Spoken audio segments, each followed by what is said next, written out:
प्रिय बच्चों, good morning.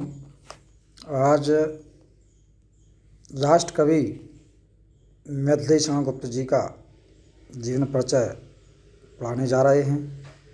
तो आप सभी अपनी किताब को निकाल लें और ध्यान से सुनें और समझें।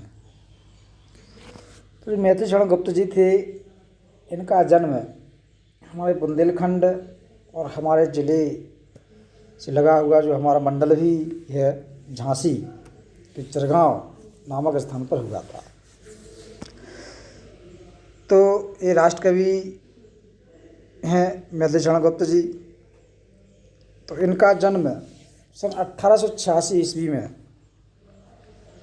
झांसी जिले के अंतर्गत चिरगांव नामक स्थान पर एक वैश्य परिवार में सेठ रामचरण के घर पर हुआ था।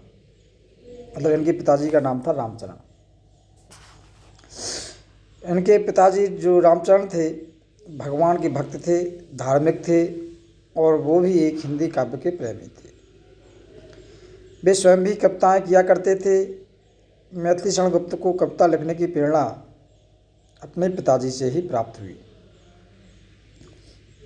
बचपन में गुप्त जी ने अपने पिताजी की कॉपी पर स्वरचित एक छप्पा लिख दिया। छंद होता है एक छप्पा, जिसे पढ़कर इनके पिताजी ने इन्हें आशीर्वाद दिया, तुम सफल सिद्ध कवि हो, ऐसा कहा। पिता का यह आशीर्वाद राष्ट्र कवि के लिए भविष्य में सत्य सिद्ध हुआ। बाल्यकाल से ही गुप्त जी की रुचि जो थी वो शिक्षा में नहीं रही। प्राथमिक शिक्षा के उपरांत अंग्रेजी का अध्ययन करने के लिए इन्हें झांसी भेजा गया, परंतु वहाँ पर इनका मन नहीं लगा और ये झांसी से वापस आ गए। इन्होंने घर पर रहकर ही अपने ज्ञान की वृद्धि की और कुछ दिन बाद एक काव्य रचनाएँ करने लगे। इनकी रचनाएँ हिंदी की पत्र पत्रिकाओं में निरंतर प्रकाशित होने लगीं। गुप्त जी आचार्य महावीर प्रसाद द्विवेदी जी को अपना गुरु मानते थे। इनके छोटे भाई थे सियास राम शरण गुप्त, वो भी एक अच्छे कवि और लेखक थे। इनका हृदय राष्ट्र प्रेम से परिपूर्ण था।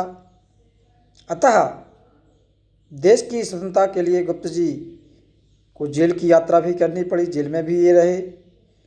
इनकी निरंतर काव्य रचना और अपूर्व राष्ट्र प्रेम से प्रभावित होकर के आगरा विश्वविद्यालय ने इनको डीलिट तथा हिंदी साहित्य सम्मेलन ने साहित्य वाचस्पति की उपाधि से इनको विभूषित किया।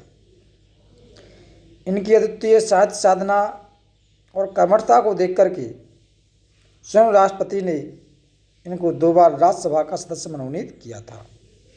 राज्यसभा जानते होंगे, संसद के 2 सदन जैसे लोकसभा, राज्यसभा। राज्यसभा को उच्च सदन कहा जाता है और लोकसभा का जो चुनाव होता है उसमें हम आप वोट डालते हैं जो 18 वर्ष से ऊपर के हो जाते हैं। और राज्यसभा का जो सदस्य का चुनाव किया जाता है उसमें चुने हुए प्रतिनिधि वोट डालते हैं और कुछ सदस्यों को मनोनीत किया जाता है राष्ट्रपति के द्वारा। तो इनको राष्ट्रपति के द्वारा मनोनीत किया गया। गुप्त जी सीधे और सरल स्वभाव के व्यक्ति थे।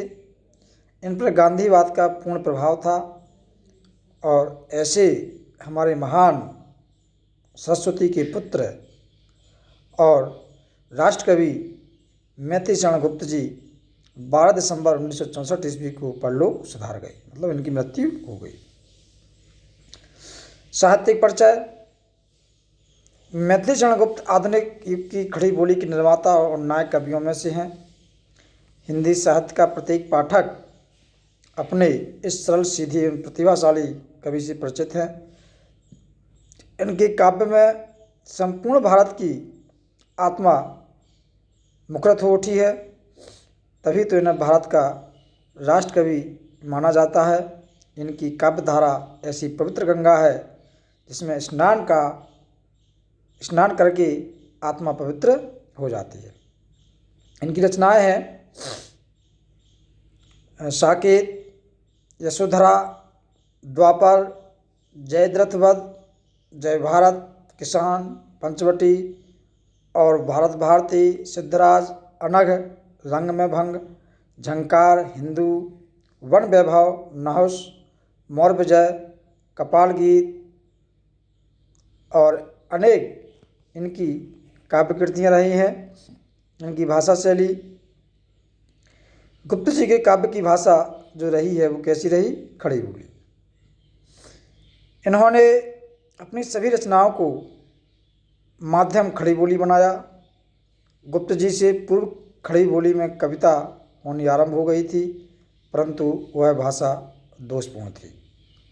महावीर प्रसाद जी ने भी खड़ी बोली को दोषों से मुक्त करके उसका परिष्कृत, शुद्ध और आदर्शमय रूप प्रस्तुत किया। इनकी भाषा में ब्रज भाषा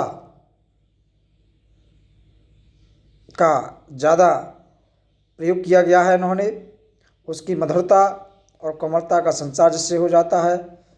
इनकी भाषा की सबसे बड़ी विशेषता यह है कि गंभीर से गंभीर भावों को भी बड़े सरल और सुंदर शब्दों में इन्होंने प्रस्तुत किया है। गुप्त जी ने संस्कृत के तत्सम शब्दों का भी प्रयोग अपने काव्यों में किया है। तद्भव तत्सम आप लोग जानते हैं, परंतु फिर भी इनकी भाषा में क्लिष्टता नहीं आने पाती। इन्होंने अरबी, फारसी और अंग्रेजी शब्दों का भी निसंकोच प्रयोग किया है। इस प्रकार गुप्त जी की भाषा का व्याकरण सम्मत, सरल तथा ओज एवं माधुर गुणों से युक्त है। गुप्त जी की शैली बड़ी ही सरल और विषयानुकूल है। इन्होंने अपने काव्य में किसी निश्चित शैली को प्रधानता नहीं दी। गुप्त जी हिंदी साहित्य में नाटककार, गीतकार और प्रबंधकार आदि के रूप में भी अवतीर्ण हुए।